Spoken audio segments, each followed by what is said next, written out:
Well, all right, ladies, what time is it? Ask Ask your your aunties. Damn, damn, damn. meow. And let's see here, and I guess I'll go ahead and say it. And this one's hot off the presses, but it's anonymous. It says, "Hey, aunties, friend called me asking for advice, and I want to get your viewpoint on it as well." Excuse me. She said she found out via social media that their son, now daughter, is transitioning to a female and is keeping her, the mom, in the dark. The daughter is in her early 20s and moved away from their small town to the big city several years ago, but they still maintain a good relationship, talking frequently. Her daughter is documenting the journey on social media, and it appears she is beginning her transition with taking hormones given to her from friends, not a doctor. She, and after viewing the social media content myself, also suspects, based on what she has posted on social media, that she may also have a drug or may have a drug addiction problem. My friend is freaking out because she doesn't know how to correctly handle the situation of transition on top of the suspected drug use, and also hates that she's being kept in the dark, yet the daughter is sharing everything in social media. Any advice on how to handle this delicate situation is appreciated. Landon?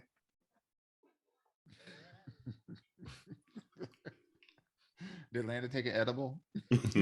No, she's not. Do not. Don't do it.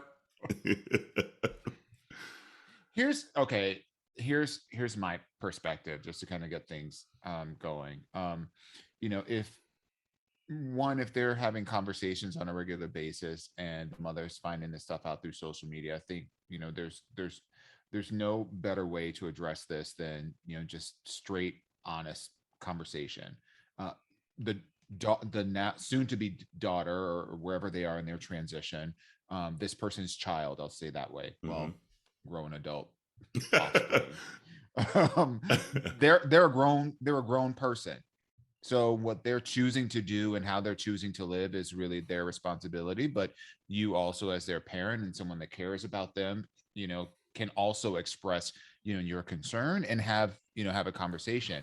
My advice would be, um, probably versus, like, just going head into the conversation, is probably have you maybe reach out to like a health professional, and to discuss, ways with which you can bridge the conversation. Maybe they can do some tactical advice on how to bridge the conversation, and approach it from a place of curiosity versus assumption.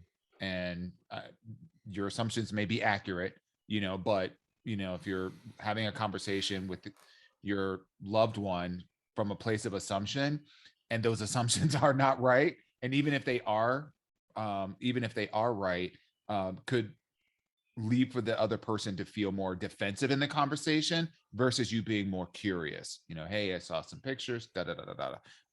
And I would love to, one, I just want to let you know that I love you no matter, how you choose to express yourself, how you choose to identify, affirm your love for them.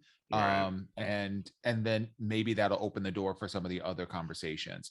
But I would strongly advise, if you don't know where to start and how to have those conversations, talk to a professional, talk to, a therapist, get some advice on how to broach the conversation in a way that is supportive, but also from a place of curiosity.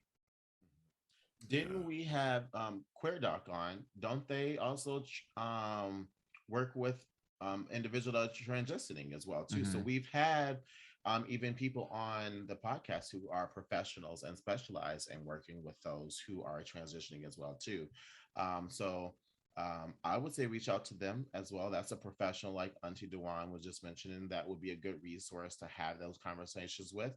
But one thing I would first say too is make sure that you separate these two things that you talked about in here, transitioning Mhm. and the drug addiction. Yeah. Okay, because what you don't want to do is have both those conversations at the same time, because Because that's a that's going to be a lot. blurred line, Mm. and you need to talk about one thing at a time.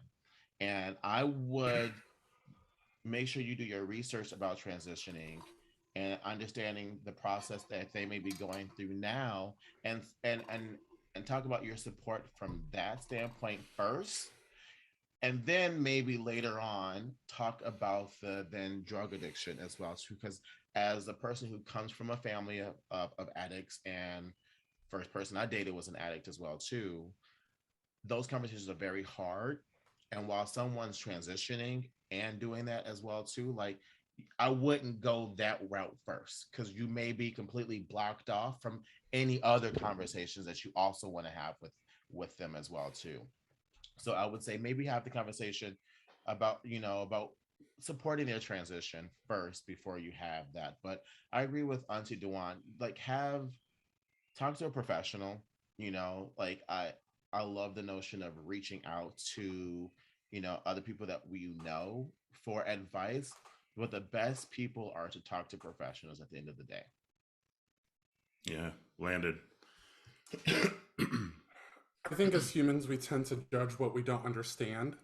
And so making sure that it's coming from a place of understanding versus judgment is going to be really important. And coming from a place and expressing that support and how can I help you with this transition in a positive way. Not necessarily verbalizing that, but that needs to be the intention and the mindset. And I agree with, Auntie Jarrell and Dewan about going the route of seeking professional help on how to approach this, because the last thing that we want is for someone to go in it hot and it causing it exasperating the problem or some of the concerns that are happening, such as any potential drug abuse. And I think one thing that I am happy that we have a lot more resources now for those who are transitioning than we ever had years ago, right? My back in November at Thanksgiving, my aunt was talking about pose, and she asked me, she's like, what do you refer them, like, what do you say transvestite? Do you say transgender? And when we were having that conversation, I said, it's transgender, and we want to honor their pronouns. And just that conversation alone, I don't think that I would have been able to have that conversation in the early 2000s, 90s. So I think now in 2022, there's just a wide variety of resources, some that might even be free for individuals to go to and seek and still have that privacy and do it in a safe manner, because prescription drugs for transition, for someone who is transitioning, are going to be prescribed for an individual person. The milligrams, the dosage, all of those things. And I would want to make sure that whoever is transitioning just has the proper resources, both mentally, emotionally, and in the physical sense. Corral? Yeah, that's what I wanted to hit on, because it's just like, if they're putting this on social media, and I'm just realizing for some reason my computer stopped recording, so I'll be using the Zoom. So hopefully this keeps going. But mine is just like, if they're putting on social media that they're transitioning and they're talking about not having, or that they're getting their medicines and drugs from friends, that's a huge concern to me than even like the transition. And then obviously we got to get to the drug addiction and abuse as well. But it's just like, yes, it might shock you initially just seeing it, because I'm well aware that a lot of times parents have maybe ideas of what they want their kids' lives to look like and things like that. So they might have a grieving period of the change. Cool. But you might have to, unfortunately, put this on the back burner for a second, because it seems like your child is crying out for help with the abuse and the drug abuse, and then also transitioning with drugs from their friends and not from a doctor. Because like Lana said, like, when you transition, that's like a very siloed thing dedicated to your body type, to your plan, and things like that. So I would be trying to help my kid get the proper care, to ensure that the transition is well monitored, because there can be complications along the route, So that's a big concern, because to me it almost feels like it might be a slight cry of help of putting it on social media like that. I don't know, but it to me it just seems like if there's a suspicion of drug abuse and getting drugs from their friends, there's something else going on as well at the same time. And a lot of times when you do transition from a doctor, you have to get the help from I keep on trying to say physical therapy, but mental health there. What's the word I'm looking for? It starts with a P. Psychotherapist. Like, thank you, dear Jesus. My brain went blank on that. But making sure that like your mental health is taken care of as well along this journey. So that's where at least I would maybe want to start. But I agree, professional help is going to be the best route for this. To ensure that you are handling it as delicately as you can, but making sure that you all are getting to the answers that are needed for them to be who they truly are, but then to also make sure that you're okay, and then that they're everything's just handled properly, and that everyone's getting the help that they need. Don't come in there hot. Don't do it. I think that's something important that you just said though too, Krell, is like, I think it's important that you make sure that you are first taking an approach that and understanding that they are transitioning, they're doing something for them. Mm-hmm. And the moment that you make it about you and how you're feeling, you are automatically disregarding the importance of them transitioning and being and living their most authentic self. You know, so I would say again, the reason why for a professional would be so that way you make sure that you are honoring their transition and respecting it truly as possible. And that way it's not coming from a place of, well, I am the parent and this is what I want for you, or this is how I see you, or etc. Because even just as queer folks, we see through Pride and stuff like that, you know, that we live a life. We don't grow up living being queer. You know, we grow up living a shell of ourselves based off what our parents wanted us, and then we end up being queer. And trans have to do that twice often or not. You know, trans people have to do that twice. You know, sometimes they are what most parents, you know, put on them, and then they finally figure out the queer community, and they're like, okay, and then they're like, oh wait, no, it's actually even more evolution to who I am, to my best version of myself. So I would say just be careful. Would it be possible for us for you all, not us, for you all to post, I think, Jarrell, you mentioned Queer Doc or someone that was on the podcast. Would it be possible for maybe that person's information to be posted on the social media? That way, whoever's asking this advice could possibly reach out to them as a resource. Absolutely. And even if you're listening now, it's at Queer Doc, DOC. Okay. On Instagram and all social. So definitely check her out, or them out, because non-binary. So check Queer Doc them out. And were you going to say something? I was just going to piggyback on the last part of the question, which is this notion of you know, this parent who said that they hate that they're being kept in the dark while their daughter is living everything out or sharing everything on social. You know, I this may sound a little harsh, and it's not intended to be harsh, but the reality of it is that, you know, your child is no longer your child. Like, your responsibility for raising them and whatnot, you know, has elapsed. They are a full-fledged adult living their lives, and you know, as their parent, you are not going to be privy to, regardless of what they put on social, right?